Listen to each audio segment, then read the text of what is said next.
The Miami Hurricanes, number 4 in the country, lose to Georgia Tech. We talked about Georgia Tech last year. Miami not taking a knee. Well, Georgia Tech takes them up in Atlanta and whoops on them some more. Not too much of a surprise for this Miami Hurricane fan. I've been against that defense almost all season because they can't stop anybody in the air. But they didn't have to worry about it this time because Georgia Tech ran for over 250 yards on the ground, doing the same things over and over. Man for man, they just outmanned the Miami Hurricanes. And I think this is the beginning of it because as soon as you get a quarterback who can throw a forward pass effectively outside of Fernando Mendoza of Cal, they're going to have even more problems. And that problem is going to come in the form of Kyle McCord in Syracuse in 2 weeks after this game against Wake Forest, the last home game of the season this Saturday. Georgia, another Carson Beck blown game. Carson Beck is not a good quarterback. 5 touchdowns, 9 interceptions in the past 4 games. They might want to look into playing the backup. The backup. Yeah, you know what? Man, I feel bad for Georgia because they have everything around them working except for the quarterback. In the beginning of the season, I didn't think he was a Heisman Trophy candidate. They tried to shove him down people's throats. And now in his senior year, I wished and hoped that he had made the progress, and we're seeing exactly that. He's not making the progress. If this guy, he's going to get an invitation to the combine just because he's at Georgia. That's it. Because if Stetson Bennett had gotten it, being undersized and old, he's going to get the opportunity as well. Someone is going to believe that at 6'4", 200-plus pounds, they could be the one to reach his full potential. It's not going to happen this time around. I don't believe so. So, and Indiana beating Michigan. They were favored 14.5. They didn't cover, but all they needed to do was win. They've won 10 in a row now. Now they're in the top 10. The Canes dropped to number 12, so they're just at that threshold of being in the playoffs. They have to play out and then still go to the ACC championship game if they win these games. And I believe that team they would meet will be SMU. And as a Canes fan, I am not encouraged or optimistic about going against SMU. So if that game went how you described it, that has to be frustrating because as a Nebraska fan, I've seen some of those games. The Indiana game, they just keep running it or play action, the tight ends in the flat. How many times you got to let the tight end be open in the flat? I mean, excellent play design. Yeah, but 4 times in short yardage situations, somebody's got to have responsibility for the tight end. So I've been there. I feel your pain. I know your pain.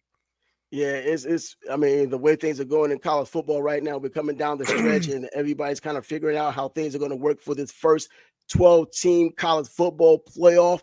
And just as much, Boise State still in the mix as well. They played Nevada. I expected a blowout. It didn't happen, but Heisman Trophy candidate Ashton Jeanty gets 200-plus yards in his game against them.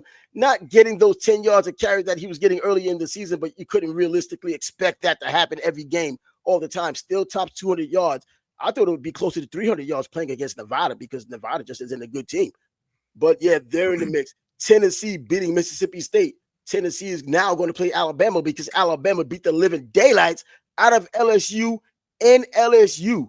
Now, that's a huge win. I think Brian Kelly was talking about some surprise they had with LSU trapping Alabama, but it didn't work that way. Alabama came in. I think Jalen Moreau gets player of the week in college football for all the touchdowns and all the plays he's made.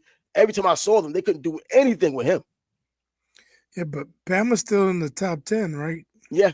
And because of that win now, because of that win, they probably are in the top 10. Matter of fact, I might have to check that because right now I don't know because I think there was 16 before. Does a win against LSU put you ahead? 15 or 16, somewhere around there. I thought I saw they were like around 8 or 9. So if they're a 2-loss SEC team and going by that schedule, because I'm hearing the same nonsense from my Miami Hurricane fans. A 2-team SEC team is going to be put in front of a 1-loss Miami team. Look at the schedule we've had. If you're a Miami Hurricane fan, if you're anywhere near that ACC, there isn't anything in that ACC that's similar to the top or even middle tier teams in the SEC, especially since they've gotten stronger with Texas and Oklahoma. I don't know what's so hard to see. It looks nice because Cam Ward has been putting up numbers, but he still doesn't read defenses quickly. The one or few times he gets the ball out quickly is when those predetermined reads are happening. I watched it in person. I've seen it enough on television, and that seems to be what it is. He gets a lot of credit. Guess what? When the losses come, you get the blame, along with that defense, which isn't playing well. So that's what's going to happen. And it's unfortunate for those Canes fans who remain delusional. Look, this is what this wasn't supposed to be the year anyway to really push the envelope. It just happened to be that way, and we happen to benefit from the ACC. Moving forward, the expectation is to be like Oregon, is to be like Ohio State, Alabama, and all the big dogs out there, Texas, and so forth. Yeah, we'll see. Still a lot of football to be played, but being at the top five right now, you pretty much have a secure spot because they're either undefeated or they've lost the top five teams, whereas the other teams have two losses. You mentioned Miami losing to Georgia Tech. That's not a very good loss. Nope.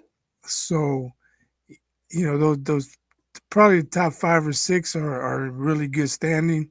The other ones, they're gonna have to win out. Another loss for Tennessee, Bama, or Georgia. There's no way you can have a 3-loss team in the top 12. No way.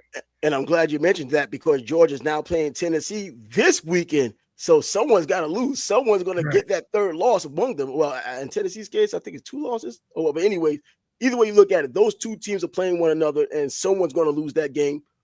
I still believe it's going to be Tennessee because Georgia is going to be at home. But does that help if Carson Beck is still your quarterback? And finally, we have to give credit where credit is due because we haven't talked about Colorado in so long. They're just still winning. They're now 7-2. All of these naysayers of Coach Prime in the past, I wasn't a naysayer of Coach Prime. I just wondered how the heck was he going to do it. He's showing some coaching ability now. He's showing that chemistry does matter, but not as necessarily as much depending on how much he's getting out, considering how much he's getting out of the transfer portal right now. Last year was over 80 players. This year, about 50-some-odd players. He's still doing some traditional recruiting, but the end result is still 7-2 and pretty formidable in the Big 12. Some people are talking about how the Big 12 isn't that good anyways. It doesn't matter. They're still a Power 4 conference team, and that team, which is Colorado, may end up being the best team there. Now that Iowa State is not doing much anymore, but BYU still undefeated there. Yeah, well, Colorado's definitely improved because they're winning games that they lost last year. So, whether the Big 10, Big 12 is weak or not, they're not that much worse than they were last year.